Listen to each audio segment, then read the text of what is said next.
কেন্দ্রীয় সরকার হাই হাই হাই হাই হাই হাই কেন্দ্রীয় সরকার go back ওয়াকফ বিল বাতিল করিব লাগিব লাগিব কেন্দ্রীয় সরকার হাই হাই হাই হাই হাই হাই কেন্দ্রীয় সরকার গো ব্যাক ওয়াকফ বিল বাতিল করো ওয়াকফ বিল সংশোধনী বিধেয়ক 2024 আমি না মানো কেন্দ্রীয় সরকার হাই হাই হাই হাই হাই হাই কেন্দ্রীয় সরকার গো ব্যাক ওয়াকফ বিল বাতিল করিব লাগিব লাগিব লাগিব কেন্দ্রীয় সরকার হাই হাই হাই হাই হাই হাই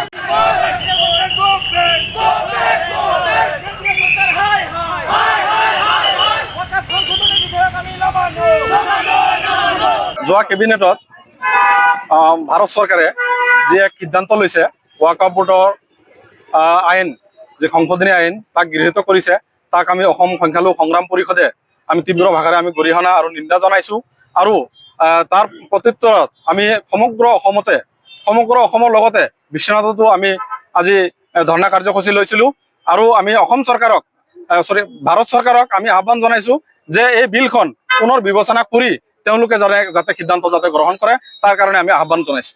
হয় চাওক, যোৱাকালি লোকসভাত ৱাকফ সংশোধনী বিধেয়ক 2024 গৃহীত কৰিছে।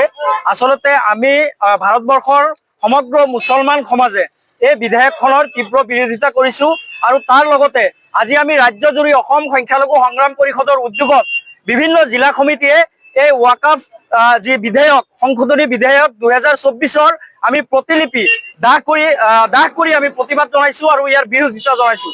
চাওক, আজি সমগ্ৰ ভাৰতবৰ্ষতেই মুছলমানৰ ওপৰত কেন্দ্ৰীয় চৰকাৰে বলপূৰ্বকভাৱে কিছুমান সিদ্ধান্ত ল'বলৈ আৰম্ভ কৰিছে।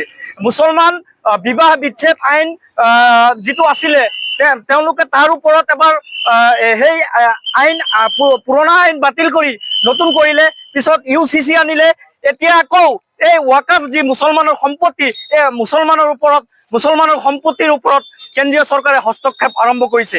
ইয়াৰ আমি তীব্ৰ বিৰোধিতা জনাইছোঁ আৰু আপোনালোকে জানে যে মুছলমানসকলৰ পূৰ্বপুৰুষৰ যি সম্পত্তি আল্লাহৰ ৱাস্তে দান কৰা হয়, এই ৱাকফ সম্পত্তিসমূহ চৰকাৰে হস্তক্ষেপৰ জৰিয়তে মুছলমানৰ অধিকাৰসমূহ খৰ্ব কৰিব বিচৰা হৈছে। এয়া গণতন্ত্ৰ বিৰোধী, এয়া সংবিধান বিৰোধী। আজি সংবিধানত ধৰ্মীয় স্বাধীনতাৰ কথা কোৱা হৈছে যে একমাত্ৰ কেৱল ৱাকফ সম্পত্তি মুছলমানসকলৰ অধিকাৰ, এই অধিকাৰ কোনেও কাঢ়ি ল'ব নোৱাৰে। কিন্তু কেন্দ্ৰীয় চৰকাৰে বলপূৰ্বকভাৱে ভাৰতবৰ্ষত এই ৱাকফ সংশোধনী বিধেয়ক আনি 2024 আনি তেওঁলোকে এই অধিকাৰ খৰ্ব কৰিব বিচাৰিছে। আজি অনামুছলিম ধৰ্মৰ যিসকল বিভিন্ন ট্ৰাষ্ট, আজি মন্দিৰ গীৰ্জাৰ যিসমূহ ট্ৰাষ্ট আছে, এই ট্ৰাষ্টসমূহত আমি কিন্তু দেখা নাপাওঁ কোনো এজন মুছলমান ব্যক্তি তাতে জড়িত হৈ থকা। কিন্তু এই বিধেয়কখনৰ জৰিয়তে আমি দেখা পাইছোঁ যে এই যিখন সংশোধনী আনিব বিচাৰিছে, ইয়াৰ জৰিয়তে ৱাকফ যি বৰ্ড আছে এই বৰ্ডৰ পৰা সম্পূৰ্ণ মুছলমানৰ কৰ্তৃত্ব কাঢ়ি লোৱা হ'ব। তাৰ লগতে জিলা উপায়ুক্ত, পূৰ্বৰ আপোনাৰ ৱাকফ বৰ্ডৰ সলনি জিলা উপায়ুক্তৰ জৰিয়তে এই সিদ্ধান্ত জিলা আয়ুক্তইহে ল'ব। গতিকে ইয়াৰ আমি তীব্ৰ বিৰোধিতা জনাইছোঁ। মুছলমানসকলৰ কৰ্তৃত্ব কাঢ়ি ল'ব বিচৰা এনেধৰণৰ সিদ্ধান্ত কেন্দ্ৰীয় চৰকাৰে প্ৰত্যাহাৰ কৰিব লাগে আৰু এই যদি প্ৰত্যাহাৰ নকৰে সমগ্ৰ ভাৰতবৰ্ষতেই মুছলমানৰ দ্বাৰা এক ভয়াৱহ প্ৰতিবাদৰ সন্মুখীন কেন্দ্ৰীয় চৰকাৰে নিশ্চয় হ'ব।